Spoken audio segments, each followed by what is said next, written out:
Nothing in life that's worth anything is easy. Corey is here tonight. And like the Army he loves, like the America he serves, Sergeant First Class Corey Remsburg never gives up, and he does not quit. Corey.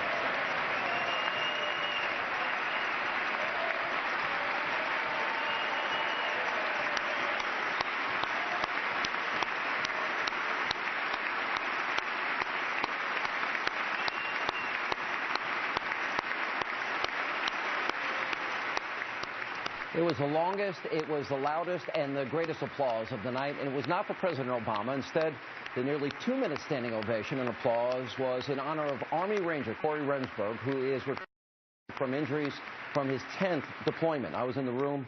I got to tell you, by far the most heartwarming part of the night, and I was honored to be there and applaud such a great American hero. And we bring in our Capitol Hill focus group of lawmakers. Welcome, all of you. Thank you for being. Congressman Louis Gohmert, by the way, I am here. I was your special guest last night. Thank you for having me, and it was an honor to come. It got a laugh. Can America's health care system work under Obamacare? No, of course it can't. And by the way, as I told you, when you're about to enjoy something as pleasurable as a State of the Union address by this president, you want to share that with friends like you. Yeah. So I was glad you were there. But that was the joke of the night, and most of America got it. Yeah. It's not fixing health care, it's destroying it. Does anyone think health care can be stopped? Show a hand. Because we've had this battle, the president kind of mockingly, you do think it can be stopped. How?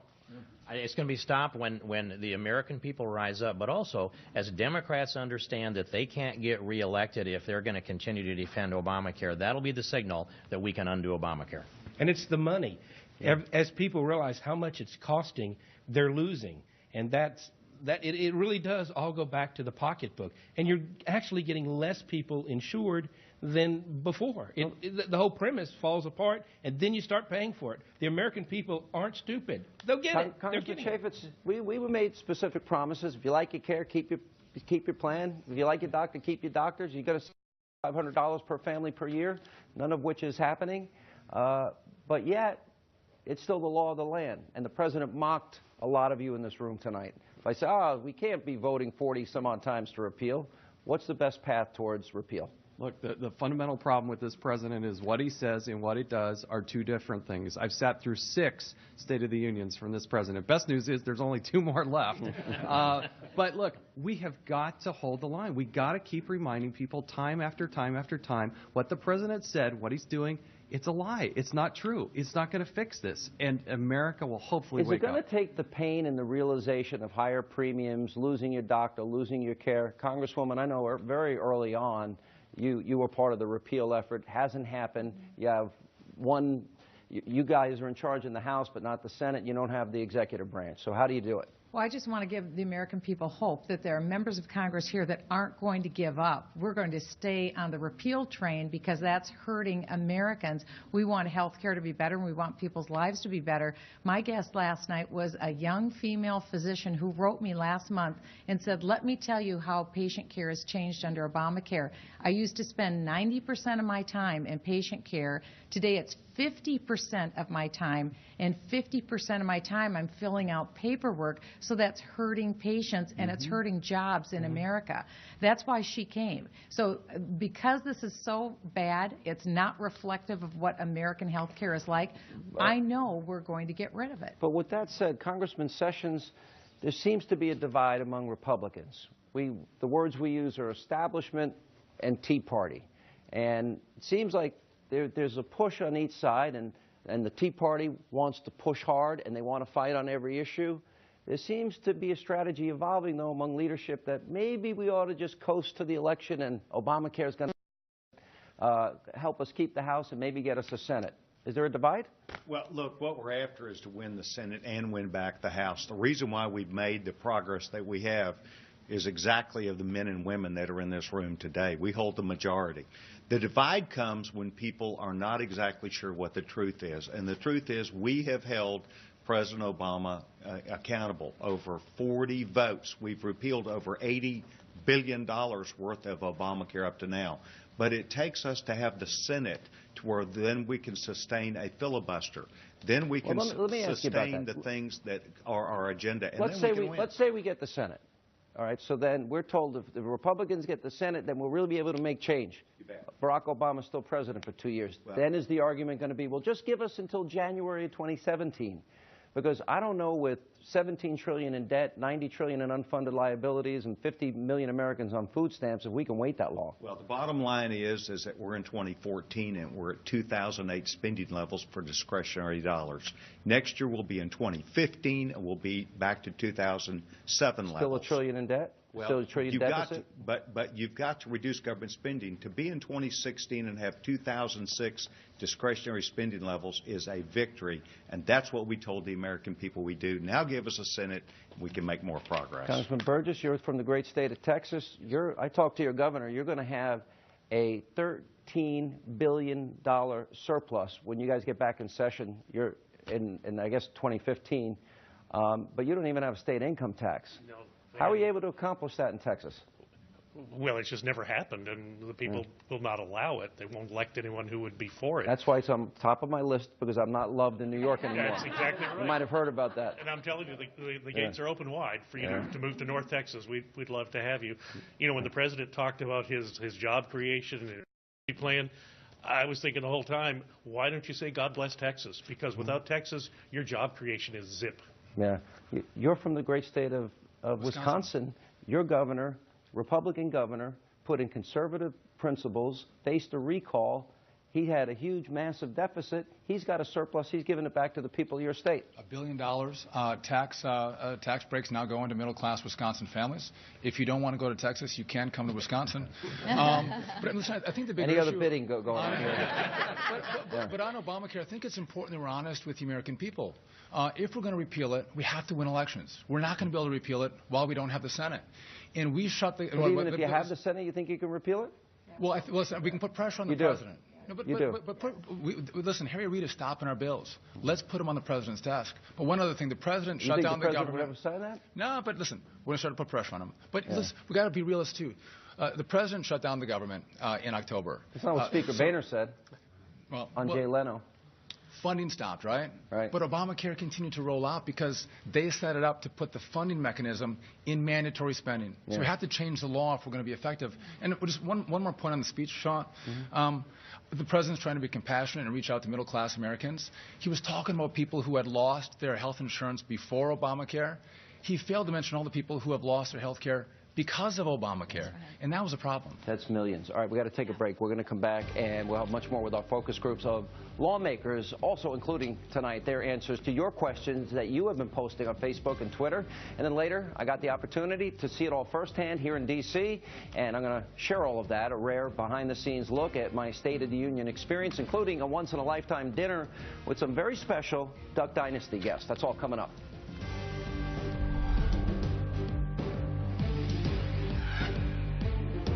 Last month, more Americans stopped looking for a job than found one.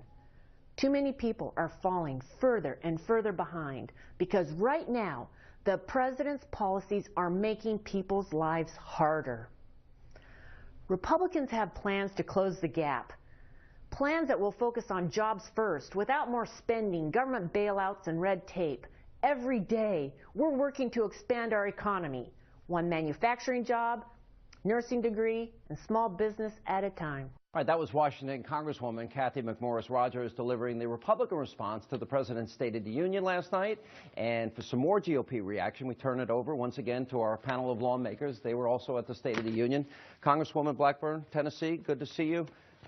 We know what's going to be told about all of you in this room in this election cycle. There's a war on women, that Republicans want dirty air and water. They want to throw Granny over the cliff. And income inequality. You don't want income inequality in America. What should the reaction be? How do you defend against what I would argue are predictable attacks? You know, I think what we keep the focus on is opportunity. We're the great opportunity party. And when you've got the president always talking about minimum wage, let's flip it. Let's talk about maximum wage and letting individuals earn as much as they can possibly earn. You just care about the rich. You know what they're going to say. We want individuals to have opportunity and children to dream big dreams and see those dreams come true. Could part of that argument be it's immoral to rob from our children with $17 trillion in debt? And Congressman Poe, the president said $9 trillion was irresponsible and unpatriotic. Now it's $17 trillion. Is there an argument to be made that we've got to balance our budget? How many of you would support the penny plan, cutting 1 cent out of every dollar that Congress spends across the board? Anybody? You got in trouble last Congressman Grimm. I'll get to you in a minute. Congressman Poe.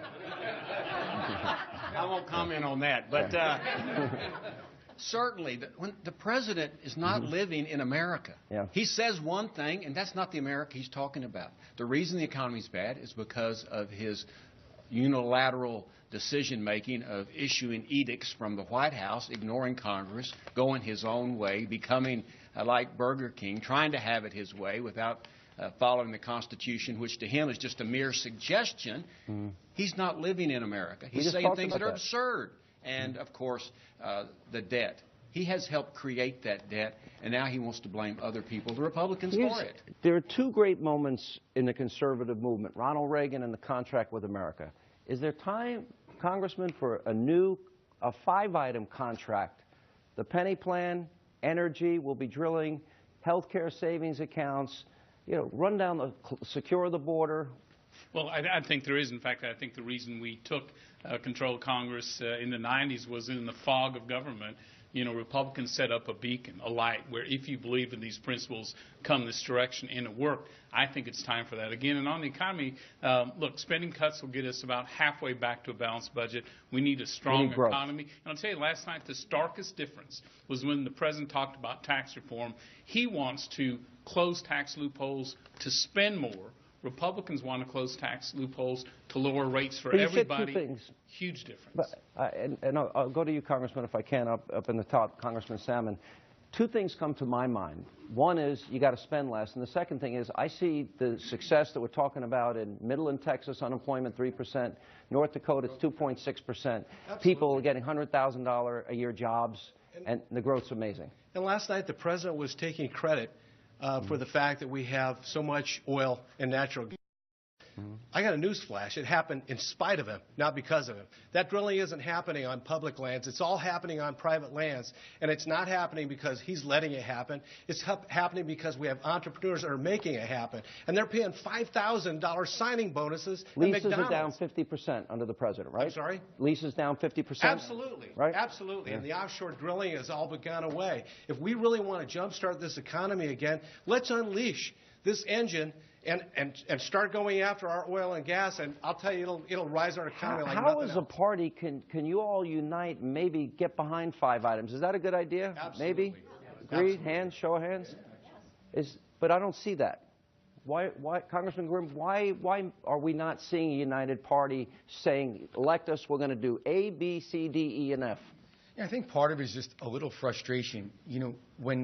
If you're not on Fox News, let's be honest, you don't even hear what Republicans are saying. It's all being demonized and demagogued. And here's the other issue. You're up against Santa Claus. Let's be honest. What did the president say last night? He told everyone what they wanted to hear. Is it based in reality? Not even close. But that's what we're up against. We're up against reality. And the truth is the president obviously doesn't know what reality is because he's completely off base. And you weren't going to throw that guy off the balcony, were you? Absolutely not. I'm just checking. All right.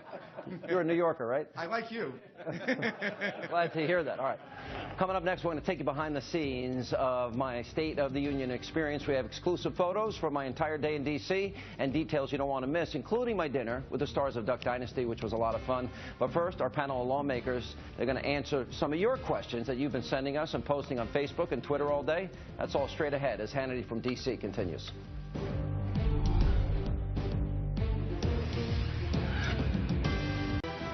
And welcome back to Hannity. Now, as we've been mentioning all throughout the show, we wanted you, our viewers, to be a part of our Capitol Hill focus group. And you've been sending questions via Twitter and Facebook with the hashtag AskSean. And out of the thousands of responses that we've gotten, the top 5 are these that you want the lawmakers to address. Number 1, when will you do your job? They'll answer that. Number 2, keep focusing on Benghazi. Number 3, why is the government such a mess? 4, is it time for term limits? And finally, how will we end the lying in Washington as we bring back our studio audience? And I guess Congressman Kelly is next. Congressman, first of all, who would support term limits? Not everybody. All right, mixed. A lot of people, you look at the dissatisfaction rate with Congress, people say they blame both parties, obviously the lies on Obamacare. What can people do in your position to bring back confidence in government? Well, I think they can follow the same example the president says. He says, I've got a phone, I've got a pen. I think people need to get on their phone. They need to start writing letters. But what they also have to do, I want the president to use that phone to call Harry Reid and say, hey, Harry, we got some 40 jobs bills sitting on your desk. Let's move them, debate them, amend them, get them back to me. And I guarantee you, he would get writer's cramp in his left arm signing all that legislation and putting it into law. But the number one thing we have to do, Sean, now the president's going to be in Pittsburgh today. He'll be in the Steel City talking with people at U.S. Steel, men and women at U.S. Steel. He's going to be talking and walking with the same people that I walk with and talk with every day when I come out of Mass or come out of Kmart. He has to listen to what the people have to say. The people don't have to listen. Listen, this is a government that's supposed to serve the people. Those bitter people that cling to their guns, Bibles, and religion. Thank God we do. Yeah, thank God. Congressman. We'd love to have you in Florida, just a pitch for the Sunshine State. Look, I think what some of the voters see is a disconnect between Washington, a ruling class up here, and the rest of the country. You have millions of people who don't feel like they have any representation at all, a lot of taxpayers who feel like their money is wasted. So some of these structural reforms, like term limits, like a balanced budget amendment, making sure Congress lives under the terms of the laws they pass, I think that would help give the American people some confidence. Are congressmen fighting, Republicans fighting too much amongst themselves? Does there need to, keep it simple, stupid? I always kind of, is it the 5-item agenda that maybe the American people need to hear? I remember Newt Gingrich, elect us, we'll do these 10 things. Is it time for something similar so that... As a dentist, I love the KISS theory, keep it simple, stupid. But it also means you also have to have strategy.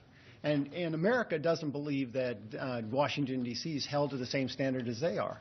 And that's why we have to have a strategy to put the president on his heels, make sure that there's justice in this country, and getting rid of the attorney general is the #1 issue to do just that. There is a lot of lawlessness. We talked about it. Absolutely. Congressman, what do you think?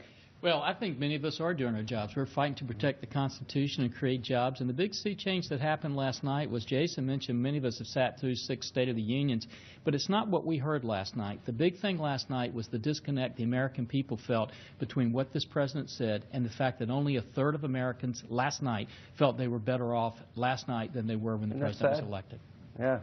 We've had 2 polls come out this week, NBC, Wall Street Journal, ABC, Washington Post.